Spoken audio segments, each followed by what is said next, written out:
मलाई मान्छेहरूले धेरै पटक के प्रश्न गर्नुहुन्छ भने तपाईँ सधैँ खुसी देखिनुहुन्छ, तपाईँ सधैँ मुस्कुराइरहेको हुनुहुन्छ,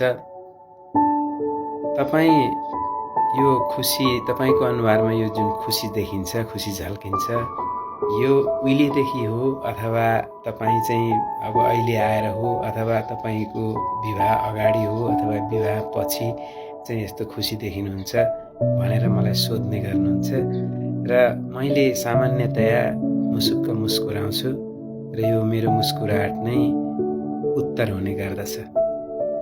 तर म आज यहाँहरूलाई यस विषयमा यहाँहरूकै लागि एउटा भिडियो बनाउन मन लागेको छ र त्यसै अनुसार म यहाँहरूको लागि यो भिडियो बनाउँदैछु। खुसी मान्छेको मस्तिष्कमा हुन्छ।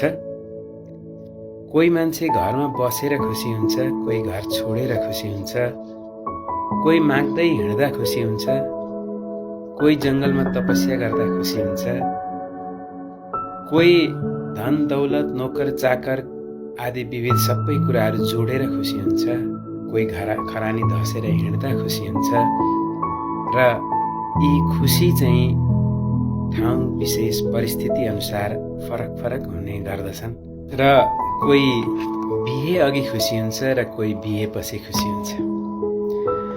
मान्छे किन दुखी हुन्छ भनेदेखि नि यो एक्सपेक्टेसन र अचिभमेन्टको बीचमा कत्रो खाडल छ। खाडल कत्रो छ भन्ने कुरामा सुख र दुःख निर्भर गर्दछ अथवा मान्छेको खुसी निर्भर गर्दछ।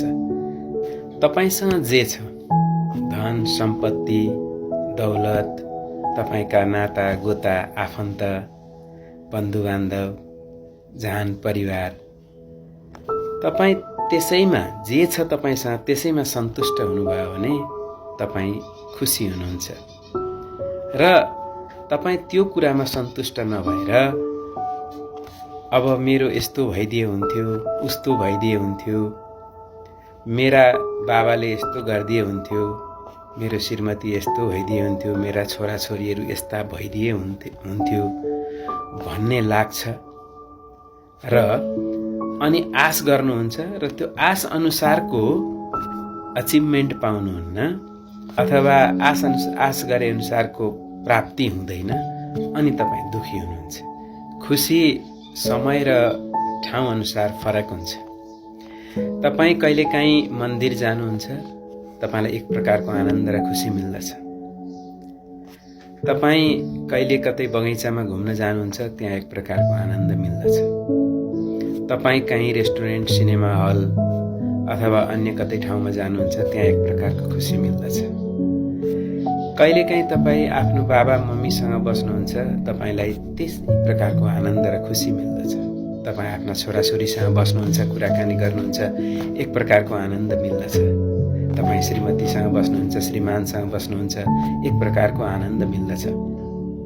त्यसैले खुसी ठाउँ र समय अनुसार फरक हुन्छ र कोही मान्छे बिहे अघि आफ्नै खुसीमा खुसी हुन्थ्यो भनेदेखि बिहेपछि अर्कै प्रकारको आनन्द र उसलाई खुसी मिल्दछ।